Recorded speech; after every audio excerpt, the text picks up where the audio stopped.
Tapi kemudian pesan yang mungkin kami kritisi dalam konteks simbolistik saja, film ini memberi pesan tadi, jika orang tidak mengetahui makna tadi, saudara-saudara yang mungkin setting sosial yang ada yang mayoritas maupun minoritas memaknai makna kata pesta babi. Kemudian yang kedua ada makna simbolistik salib merah yang sangat makna teologis, spiritualitas. Ya, Bang Felix. Ya, Bang, pembangunan yang lebih manusiawi. Apakah ketika pembangunan ini dilakukan, standar FPIC internasional itu sebenarnya sudah dilakukan oleh pemerintah? Iya, saya mungkin langsung tadi ya, Bu, apresiasi dengan pandangan dari Bu Musda Mulia, luar biasa. Kita tidak membantah hal itu karena memang di dalam melihat, membaca dan juga melayani pembangunan di Papua memang perlu kesabaran. Karena kan konteks sosial, setting keragaman di Papua dengan tingkat adaptasi sosial yang sangat beragam. Itu kita sangat setuju sekali. Sehingga penting untuk komunikasi publik yang juga memang sangat sesuai dengan situasi sosial dan culture masing-masing. Kemudian yang kedua, mungkin dalam konteks film ini ya, saya langsung masuk ke poin ini bahwa film ini sebetulnya memberi pesan simbolistik tapi juga ada substansial. Jadi kita melihat dari sisi itu. Tapi dalam pandangan saya ketika saya masuk dalam pikiran Pak Bang Dandi Laksono dan juga teman-teman produser, ini kawan-kawan juga yang membuat film ini, kami melihat bahwa sebetulnya film ini menceritakan kepada publik di tanah air bahwa berbicara tentang Papua tidak berbicara tentang masalah ketertinggalan ataupun keterbelakangan, tetapi berbicara tentang Papua adalah berbicara tentang masa depan Republik Indonesia. Berbicara tentang bahwa ini adalah Papua sebagai pintu gerbang Indonesia di kawasan Pasifik. Masa depan energi, masa depan pangan ada di tanah Papua. Itu menceritakan, sebenarnya saya melihat dari film kerangka yang harus kita lihat dari sisi positif dari film dokumenter ini. Tapi kemudian pesan yang mungkin kami kritisi dalam konteks simbolistik saja, film ini memberi pesan tadi, jika orang tidak mengetahui makna tadi, saudara-saudara yang mungkin setting sosial yang ada yang mayoritas maupun minoritas memaknai makna kata pesta babi. Kemudian yang kedua ada makna simbolistik salib merah yang sangat makna teologis, spiritualitas. Tapi juga kita melihat ada makna tentang bukan deforestasi tapi sebenarnya lebih pada pembukaan lahan untuk sebuah agenda strategis nasional tentang ketahanan pangan dan energi. Tapi pesan ini juga sebenarnya saudara-saudara di setanah air se-Indonesia bahwa film ini juga menceritakan tentang keindahan alam, landscape alam di tanah Papua, budaya yang begitu beragam. Sehingga mari orang-orang yang menonton, saudara-saudara di setanah air dari Aceh hingga Maluku yang telah nonton bisa datang ke Papua, bisa menjadi bagian di dalam konteks perputaran ekonomi atau juga bisa menjadi pionir di dalam memberikan literasi terhadap saudara-saudara di tanah Papua. Dan itu kita butuhkan. Itu simbolistik. Tapi kemudian yang kami melihat adalah yang sisi substansial, kami melihat dari perjalanan panjang film ini. Film ini tidak berbicara tentang 5 skin atau 5 segmentasi di dalam film ini dan tokoh-tokoh yang dipilih. Tapi kami melihat film ini membawa cerita pertama dari sejarah integrasi Irian, West Irian ke Pangkuan Republik Indonesia. Ini pertama yang memberikan narasi yang lebih pandangan sepihak saja, itu pertama, bahwa sebetulnya pemerintah dalam konteks ini ada strategi diplomasi, strategi ekonomi di tahun 50-an, kemudian strategi politik, sampai strategi pertahanan, ancaman peperangan terhadap Belanda. Jadi kami melihat ini ada sejarah panjang yang mungkin tidak dilihat bahwa hanya pandangan sepihak saja. Kemudian kedua adalah tentang bagaimana kebijakan pemerintah yang sangat beragam. Ada kebijakan pertanian, ada kebijakan pertanahan, kebijakan tentang kehutanan, kemudian kebijakan tentang kebudayaan di tanah Papua, atau tentang kebijakan tentang bagaimana kebijakan konteks peran TNI dan polisi di dalam konteks ketahanan pangan. Karena perspektif dari Bapak Presiden, Bapak Prabowo bahwa ketahanan pangan itu adalah sebenarnya ketahanan nasional yang kita lihat secara terintegrasi dalam melihat peran semua anak-anak bangsa di dalam konteks ketahanan pangan. Dan sebetulnya juga terakhir memberi pesan bahwa ada pesan-pesan yang sebenarnya menjadi penataan internal kami di pemerintah. Kami melihat di segmen kedua seorang figur Natalis, dia anak Papua, dia bertani di kawasan Tanah Miring. Dia memilih tidak menjadi seorang birokrat, tapi kemudian memilih untuk seorang petani, tapi kemudian diberi pesan situ dia beri perhatian. Saya pikir itu film memberikan pesan bahwa berarti kita pemerintah harus lebih proaktif untuk membantu saudara-saudara kita yang memang sudah turun di dunia petani.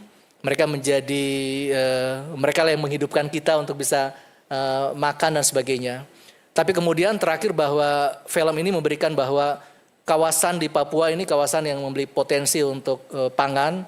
Kita masih impor daging sapi, kita masih impor tepung misalnya dari singkong, tapi kemudian kita ada punya potensi beras yang sebetulnya di kawasan Merauke sudah dibuka. Selama ini perjalanan panjang di daerah transmigrasi sudah sekitar 72.000 hektar. Itu yang sudah cukup lama, hampir 40 tahun terakhir yang kita bisa kembangkan dalam banyak hal. Terakhir kami ingin bahwa sebetulnya banyak hal yang harus memang perlu penataan. Betul, memang membangun Papua ini perlu kesabaran, tidak bisa membalikan telapak tangan dalam sehari, tapi tentu ini menjadi sebuah bagian untuk proses penataan ke depan. Terakhir sebetulnya dalam konteks kita memang melihat bahwa ada beberapa catatan dalam konteks pembangunan di masa lalu, sehingga di hari ini Bapak Presiden, Bapak Prabowo Subianto telah mengeluarkan sebuah grand design percepatan pembangunan ke depan, rencana induk percepatan pembangunan Papua hingga 2041. Kemarin Desember mengeluarkan rencana aksi untuk percepatan pembangunan hingga 2029 dan masing-masing ada indikator. Berbeda dengan otonomi khusus sejak 2001 sampai 2021, kita tidak memiliki sebuah grand design percepatan pembangunan Papua, tetapi hari ini kita telah miliki sehingga jelas Papua sehatnya bagaimana, Papua cerdas bagaimana, Papua produktif bagaimana, aspek lingkungan, aspek nilai karbon, kemudian aspek pertanahan itu sudah dijelaskan, dan hari ini kami dari Komite Eksekutif Papua mencoba untuk menjaga roadmap itu terutama untuk hingga 2029. Apakah ini dikomunikasikan juga ke masyarakat ada di sana, Pak Felix? Tentu dari komite maupun dari pemerintah, dari masing-masing kementerian, komunikasi itu sudah terbangun baik dengan pemerintah provinsi, pemerintah kabupaten. Kemarin tanggal 11 dan 12 Mei pertemuan 6 gubernur dan 42 bupati wali kota di Setana Papua, pertemuan di Timika, dan ada sebuah kesepakatan bersama, sebuah kesepakatan percepatan pembangunan untuk Papua, kemudian penghormatan terhadap masyarakat adat, kemudian orang asli Papua, tapi juga tentang bagaimana keragaman suku dan etnik di Papua. Berarti memang jelas bahwa pemerintah ingin harmonisasi itu ada ya? Iya, kehadiran Komite Eksekutif Percepatan Pembangunan Papua menjadi bagian dalam hal itu untuk tugas untuk sinkronisasi, harmonisasi, evaluasi, dan koordinasi.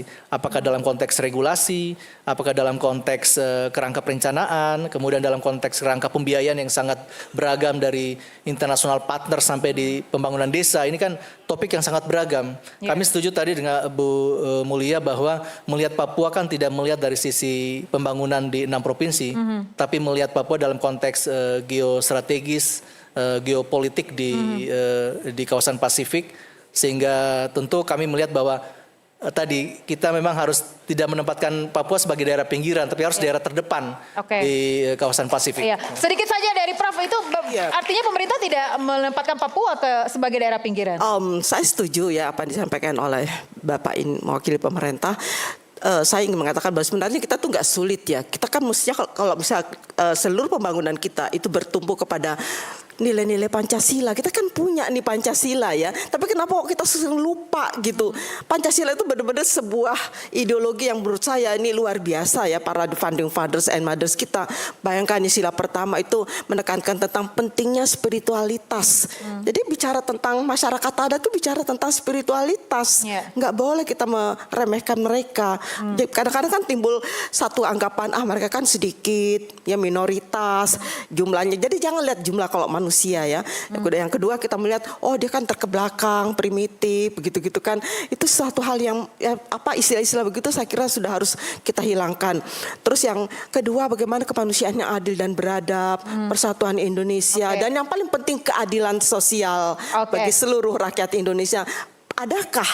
Adakah mereka merasakan keadilan sosial itu? Karena ini yang paling di kita nih, yang paling pembangunan kita ini paling meremehkan ya istilah keadilan itu.